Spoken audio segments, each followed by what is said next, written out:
Hello, here's Miss Clary. I'm doing a quick demo for the project writing your name or a word in groovy 70s lettering. To start this, for each one, you'll draw the letter that you're interested in with just a line. I call them stick letters. And then you'll start to really quickly modify so that you can make it look like the typeface that you chose from the three examples. Lettering in design and art is called type, and all the different kinds of type are called fonts or typefaces. So I would keep modifying this, looking at the example, and I can modify it a lot or a little. I'll modify quite a bit and end up with this. I found a pen to outline it in using sort of thick and thin lines. I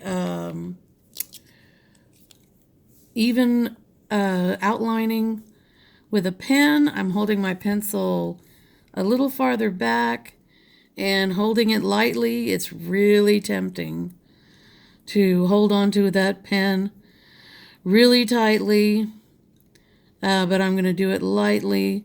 I'm not attempting to make one perfect line. I'm letting it, as I outline, I'm letting it be thick and thin. I kind of like that.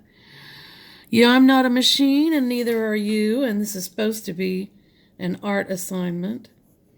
I kind of like the idea of heavy lines at the bottom to sort of give the letter, some weight.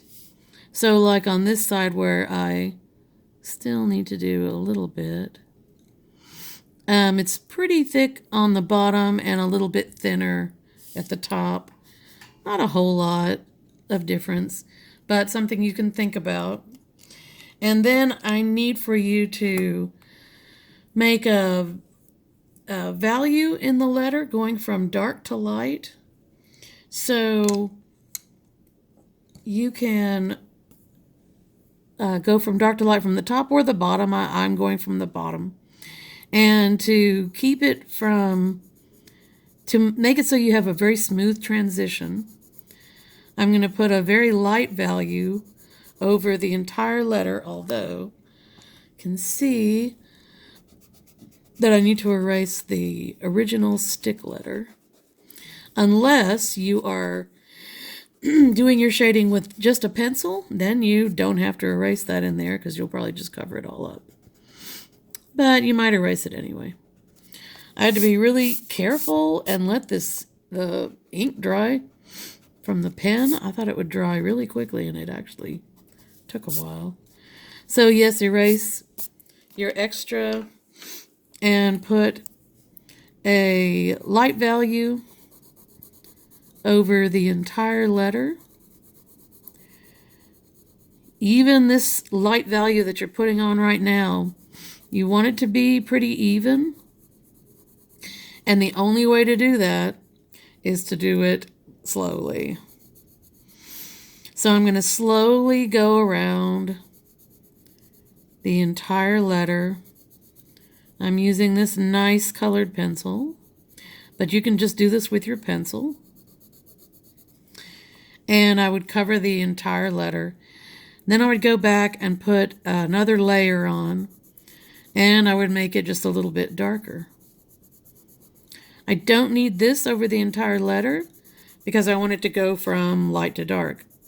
So this I'm going to try to lighten up and just let it be smooth. I'm assuming that it's going to come up about 2/3 of the way up. So now I'm already working on a third layer that I will try to fade out. So I'm still doing a pretty good job. If you do this first layer and then do your darkening in layers. You don't have to worry about whether you have streaks, which you don't want, in your lettering, because since you have this layer of colored pencil, it will work its way out. So now I'm starting to get that dark in there. Now I can kind of work on it even without thinking about it being layers, because it smooths itself out until I have a more finished version right there. And this one is going from dark to light. I didn't take it back to the white of the paper. You could. This could go a little bit darker if you want lots and lots of contrast, which does look really good. So you can work on this. I didn't take it super dark in the middle part here, sort of because then it goes with the middle part of the letter. But, you know, it's up to you. So you do the same for each letter. So for the S, I did the start here with an S using a line, and then I did the bubble around it. And then I really had to look at what this S looked like in this font. And it is really has to be altered to get it to look like the S for this font.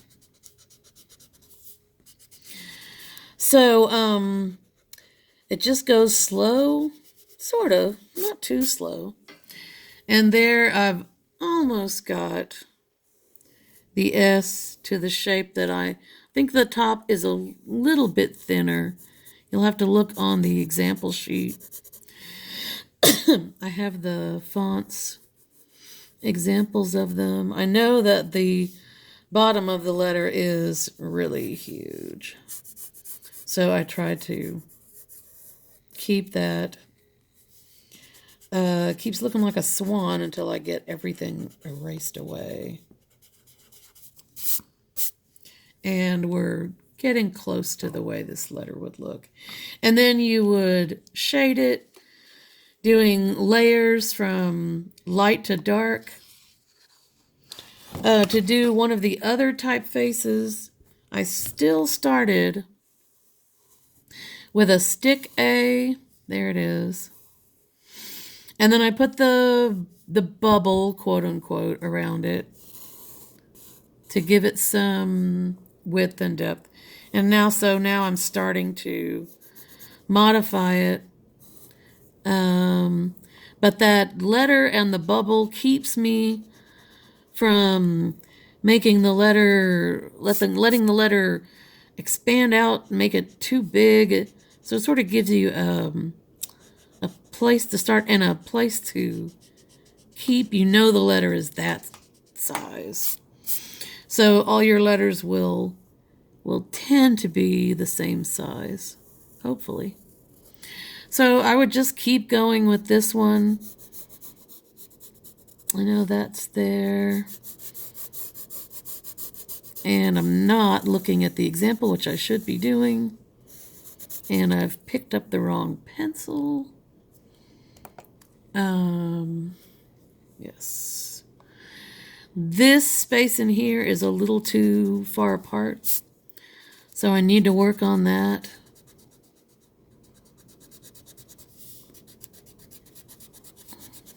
But the idea is not to exactly copy. It's just to do different fonts. So, you know, I might just say, even though this is not exactly the way it is on the sheet, I like the way it looks. So I'm just going to go with that and then shade it in and mostly have fun with it. Even if you don't finish a word, post what you worked on. I do want to see it. I can't wait to see it. And I'll talk to you soon. Bye.